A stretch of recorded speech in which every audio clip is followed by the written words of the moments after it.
রামিসা ধর্ষণ হত্যার বিচার দাবিতে ফুঁসছে দেশ। নানা শ্রেণী পেশার মানুষের বিক্ষোভ। সংক্ষিপ্ত সময়ে চার্জশিট দিয়ে দ্রুত বিচার শেষ করার আশ্বাস স্বরাষ্ট্রমন্ত্রী। হাম ও উপসর্গে ঝরল আরও 7 শিশুর প্রাণ। রোগের সংস্পর্শে আক্রান্ত হচ্ছে সুস্থরাও। এখন থেকে নিয়মিত চলবে টিকাদান। ঈদের পর ভিটামিন A+ ক্যাম্পেইন। মাটির ব্যবসা নিয়ে দ্বন্দ্বের জেরে নারায়ণগঞ্জে বিএনপি নেতাকে কুপিয়ে হত্যা। প্রতিবাদে বিক্ষোভ, যানবাহন ভাঙচুর। যশোরের ঝিকরগাছায় যুবককে খুন। এবং বিপুল অস্ত্র ও গোলাবারুদ জমা দিয়ে সুন্দরবনে ত্রাস, ছোট সুমন বাহিনীর আত্মসমর্পণ। সক্রিয় আরও 8টি বনদস্যু দল। আইনশৃঙ্খলা বাহিনীর সাঁড়াশি অভিযান।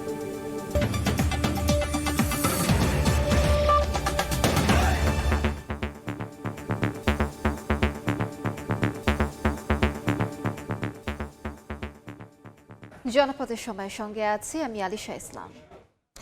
শিশু রামিসা ধর্ষণ হত্যার প্রতিবাদে ক্ষোভে ফুঁসছে সারা দেশ। বিচার দাবিতে রাজপথে রামিসার সহপাঠীরা। রাজধানী সহ বিভিন্ন জেলায় বিক্ষোভ মানববন্ধন করেছেন নানা শ্রেণী পেশার মানুষ। রাষ্ট্রের কাছে সবার অভিন্ন দাবি দ্রুত বিচারের মাধ্যমে অপরাধীদের দৃষ্টান্তমূলক সাজা নিশ্চিত করা। এদিকে কলিজার ধন হারিয়ে শোকের সাগরে রামিসার মা বাবা। বড় হয়ে ওই ডাক্তার হবে, আমার চিকিৎসা করবে, আমি অসুস্থ থাকি বইলা। চোখের নিমিষেই শেষ হয়ে গেল ছোট্ট রামিসার ডাক্তার হওয়ার স্বপ্ন। ঘাতক সোহেলের ছোবলে নিভে গেল জীবন প্রদীপ। স্তব্ধ হলো রামিসার বেড়ে ওঠার গল্প। ওর মাথার ব্রেন অনেক ভালো ছিল, একবার যদি কিছু একটা পড়ে সেটা ওর ব্রেনটা থাইকা যায়। জীবনের স্বপ্ন আর ভালোবাসা চাপা দিয়ে এখন পরিবারের দাবি শুধুই ন্যায় বিচার। আমার বাচ্চাটাকে নির্মমভাবে হত্যা করছে, তার একটা ন্যায্য সঠিক বিচার হোক। শুধু পরিবার নয়, 8 বছরের শিশু রামিসাকে ধর্ষণ ও হত্যাকাণ্ডে বিক্ষোভে ফুঁসছে সারা দেশ। বৃহস্পতিবার বিকেলে বিক্ষোভ মিছিল নিয়ে কালশি মোড় অবরোধ করেন স্থানীয়রা। দাবি জানান অপরাধীর সর্বোচ্চ বিচারের। 24 ঘন্টার মধ্যে বিচার করতে হবে। 24 আওয়ার। এর আগে সকালে পল্লবীতে রামিসার বাসার সামনে বিক্ষোভ করে তার সহপাঠী এবং এলাকাবাসী। এ ঘটনায় দ্রুত বিচার নিশ্চিতের দাবি জানান তারা। কি ক্ষতি করছিল ওই বাচ্চা যে ওরে মারলো? আমাদের সন্তানের নিরাপত্তা কি?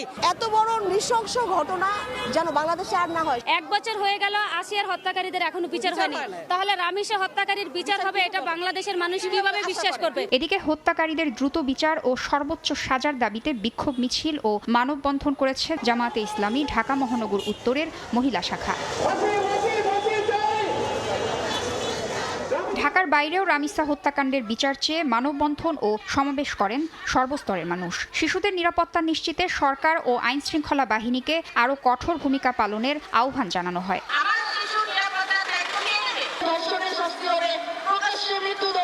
অভিযুক্তের সর্বোচ্চ শাস্তি নিশ্চিতের দাবিতে রামিসার গ্রামের বাড়ি শেরপুরেও প্রতিবাদ কর্মসূচি করে আজকের তারুণ্য নামের একটি স্বেচ্ছাসেবী সংগঠন।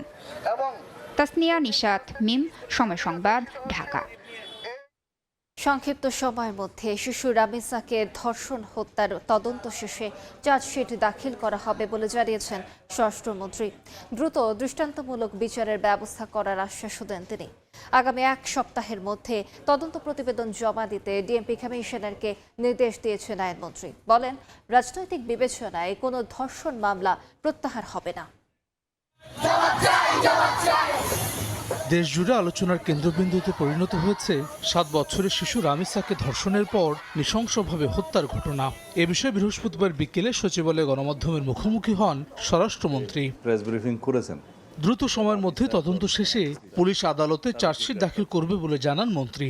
বলেন, রামিসা হত্যাকাণ্ডের ঘটনায় সংক্ষিপ্ত সময়ে দৃষ্টান্তমূলক বিচারের ব্যবস্থা করা হবে।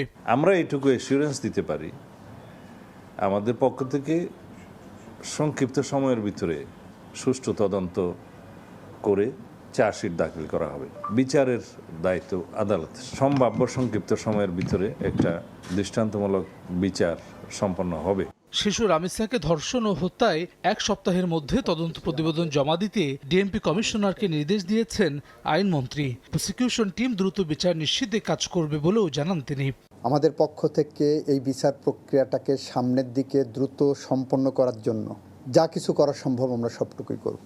আমি আজকে অফিসে এসে প্রথম যে কাজটা করেছি, পুলিশ কমিশনারকে টেলিফোন করে বলেছি এই মামলার তদন্ত প্রতিবেদন যতটা দ্রুত সম্ভব 1 সপ্তাহের মধ্যে করার ব্যবস্থা করেন। এদিকে অ্যাটর্নি জেনারেল জানিয়েছেন দ্রুত সময়ের মধ্যে রামিসা হত্যা মামলার বিচার নিশ্চিত করা হবে। বিচার প্রাপ্তি কিন্তু যে কোনো নাগরিকের একটা মৌলিক অধিকারের অন্তর্ভুক্ত বিষয়, এবং আমি মনে করি এরকম একটা নির্মম ঘটনার বিচার যত দ্রুত সম্ভব হবে তত বাংলাদেশের মানুষের বিচারের প্রতি, বিচার ব্যবস্থার প্রতি আস্থা ফিরে আসবে। বুধবার ঘটনার দায় স্বীকার করে আদালতে জবানবন্দি দিয়েছে প্রধান অভিযুক্ত সোহেল রানা। পরে স্ত্রীসহ তাকে কারাগারে পাঠান আদালত। হাসান ওয়ালি, সময় সংবাদ, ঢাকা। চট্টগ্রামের হাটহাজারীতে শিশু আফরিন আক্তার ধর্ষণ ও হত্যা মামলার প্রধান আসামি ফয়সালকে গ্রেফতার করা হয়েছে। বুধবার বিকেলে নরসিংদীর রায়পুরায় টঙ্কপাড়া এলাকা থেকে তাকে গ্রেফতার করা হয়। পুলিশ জানায় গত ২৬ মার্চ হাটহাজারীর আমানবাজার এলাকার একটি তুলার গুদামে ১১ বছর বয়সী আফরিনকে ধর্ষণের পর হত্যা করে ফয়সাল ও তার সহযোগী। ২০ মে ফয়সালকে নরসিংদী থেকে গ্রেফতার করে চট্টগ্রামের আদালতে তোলা হয়। পরে তিনি স্বীকারোক্তিমূলক জবানবন্দি দেন।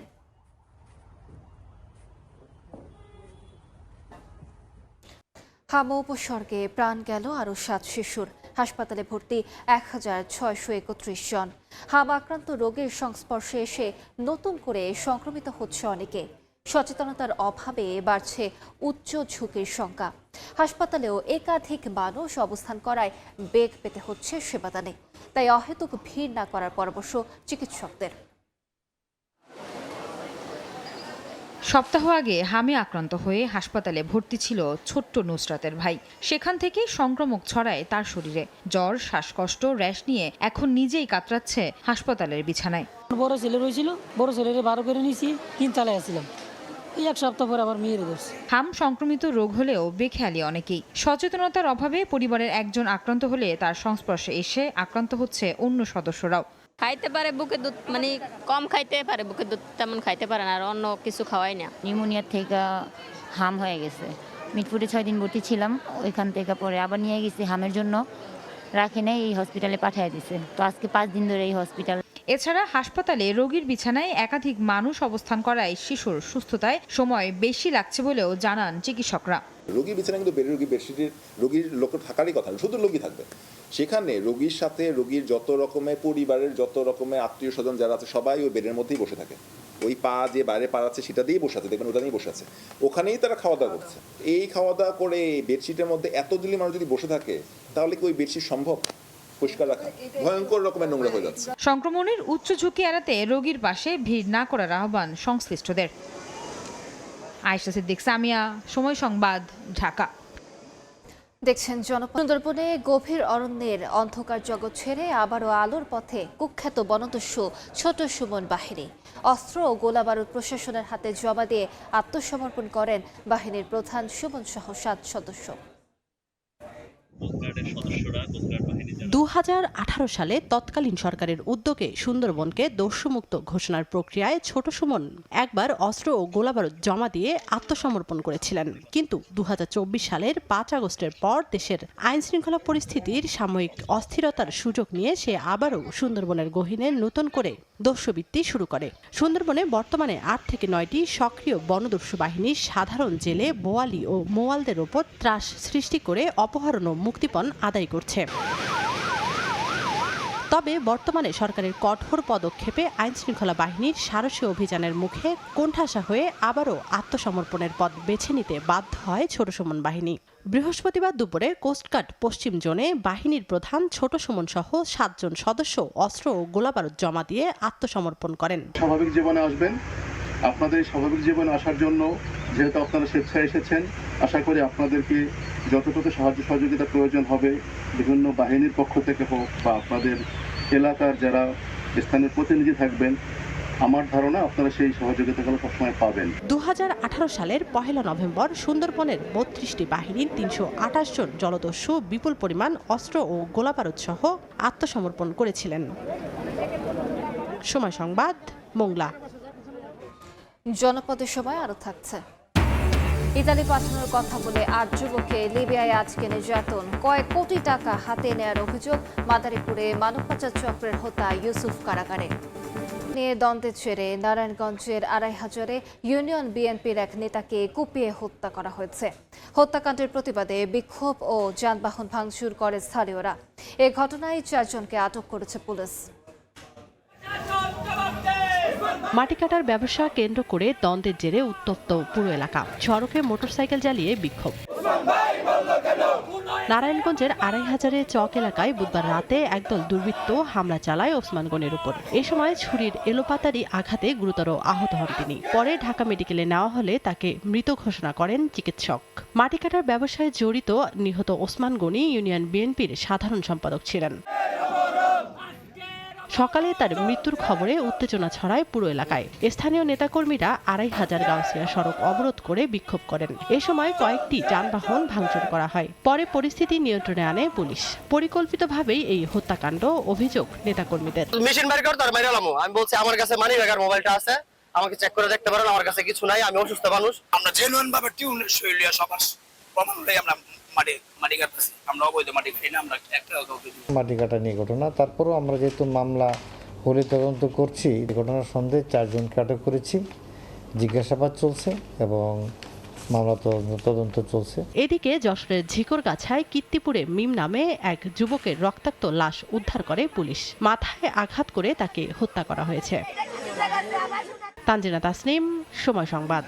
বগুড়ার সারিয়াকান্দিতে ফুটবল খেলা নিয়ে বিরোধে ছুরিকাঘাতে এক শিক্ষার্থী নিহত হয়েছে। নিহত মুস্তাকিম নখিলা PN উচ্চ বিদ্যালয়ের 9ম শ্রেণীর শিক্ষার্থী।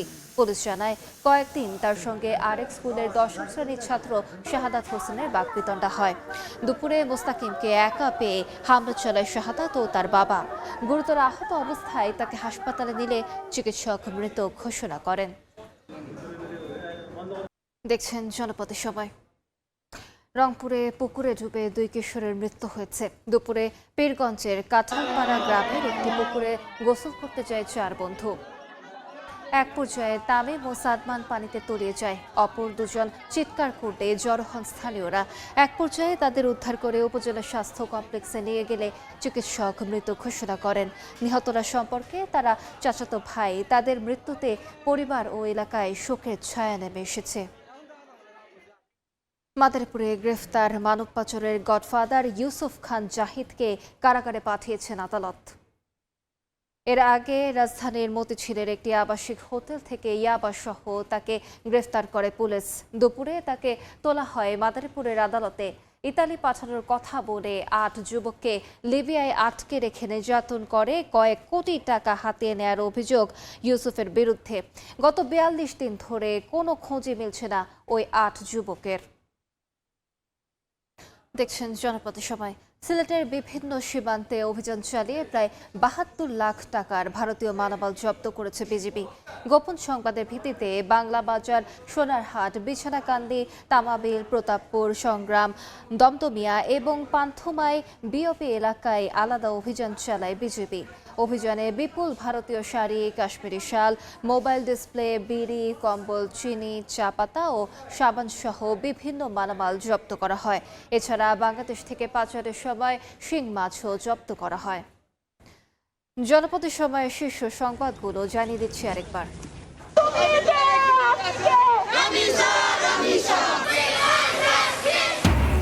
রামিসা ধর্ষণ হত্যার বিচার দাবিতে ফুঁসছে দেশ। নানা শ্রেণী পেশার মানুষের বিক্ষোভ। সংক্ষিপ্ত সময়ে চার্জশিট নিয়ে দ্রুত বিচার শেষ করার আশ্বাস স্বরাষ্ট্রমন্ত্রী। হামা উপসর্গে ঝরল আরও 7 শিশুর প্রাণ। রোগীর সংস্পর্শে আক্রান্ত হচ্ছে সুস্থরাও। এখন থেকে নিয়মিত চলবে টিকাদান। ঈদের পর ভিটামিন A+ ক্যাম্পেইন। এবং মাটির ব্যবসা নিয়ে দ্বন্দ্বের জেরে নারায়ণগঞ্জে বিএনপি নেতাকে কুপিয়ে হত্যা। প্রতিবাদে বিক্ষোভ, যানবাহন ভাঙচুর। যশোরের ঝিকরগাছায় যুবককে খুন।